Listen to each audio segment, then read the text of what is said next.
I started noticing when they would have these the town hall meetings, and there was vitriol and general animosity and anger and shouting and pushing and just unsavory behavior reported. And I don't know if it was generally speaking, but it would be reported here and there. And then within the last week, a couple of days ago, Jimmy Carter started talking about this behavior and was speculating that perhaps this unease or poor decorum was because people was rooted in racism. Is he onto something there, or is that just something to talk about? Well, first of all, I think it's important to realize that I was actually black before the election. So,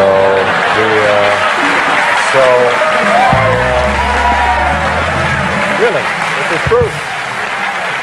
This is true. So, how long have you been a black man? And so the American people, I think, gave me this extraordinary honor, and that tells you, I think, a lot about where the country's at. I actually think that what's happened is that whenever a president tries to bring about significant changes, particularly during times of economic unease, then there is a certain segment of the population that gets very riled up. And it happened. FDR was called a socialist and a communist. JFK, there were all kinds of names hurled at him. Ronald Reagan, when he came into office, he was moving in a different direction, and people were sure that he was bringing the country down. And so this is not untypical. One of the things you sign up for in politics is folks yell at you.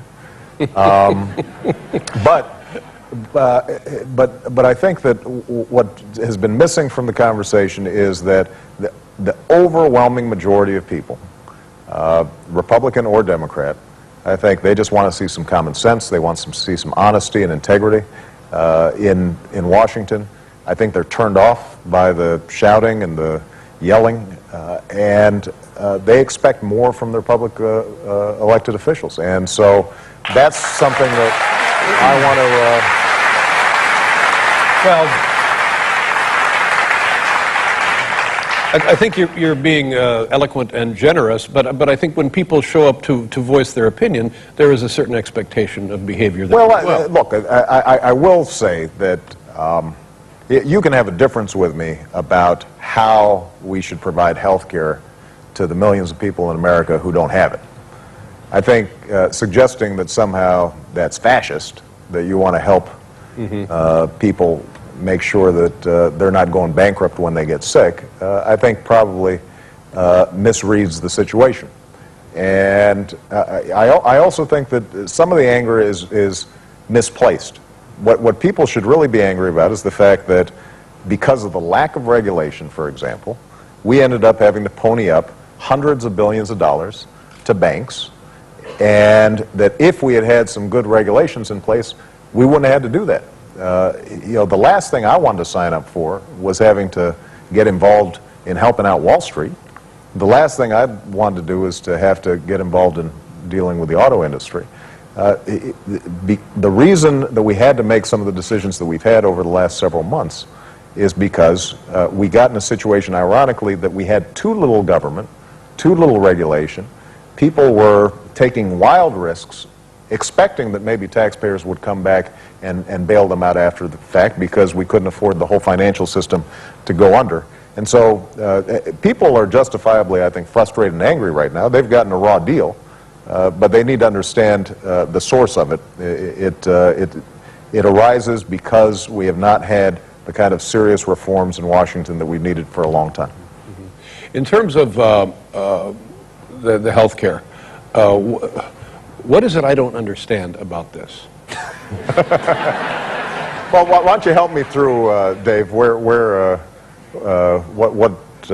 What's been puzzling you lately? If I'm not feeling well, right, I go to the CBS nurse.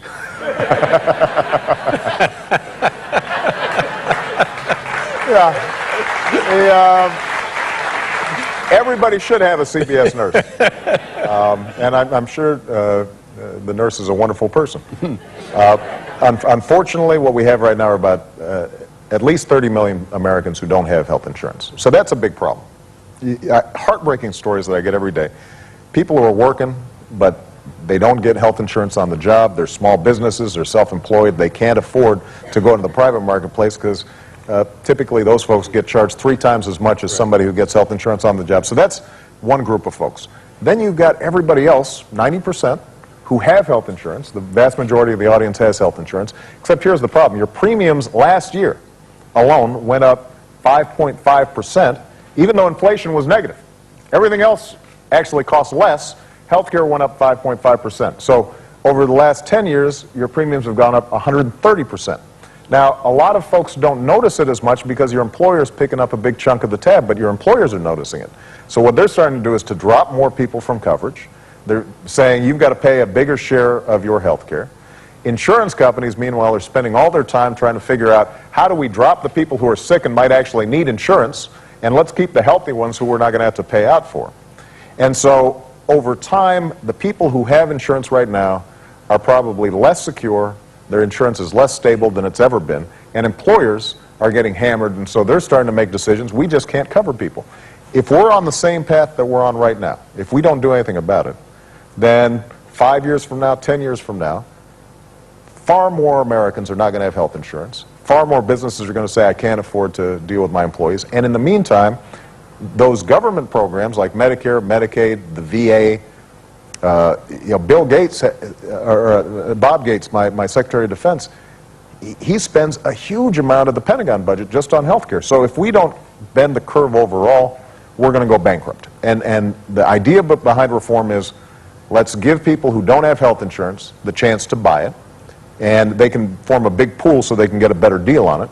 If you do have health insurance, let's set some rules of the road so insurance companies can't drop you because you have a pre-existing condition or charge you out-of-pocket expenses that are exorbitant. Let's make sure that we are making the overall system more efficient so that, for example, we set up electronic medical records. You don't have to fill out forms 9 times when you go for one visit to the hospital. And let's do it in a deficit-neutral way. That can be accomplished. We're closer than we've ever been. But look, people, this has been one of those things that is symbolic of a lot of ideological arguments. There are a lot of folks in Washington who've got a stake in seeing the status quo stay as it is. And the one thing that I've said is the status quo is unacceptable. We're going to bring about change on this. And when it gets done, just like when Social Security got done or when Medicare got done, people are going to realize this was the right way to go. But it's hard to get there. If it had been easy, it would have been done 40 years ago.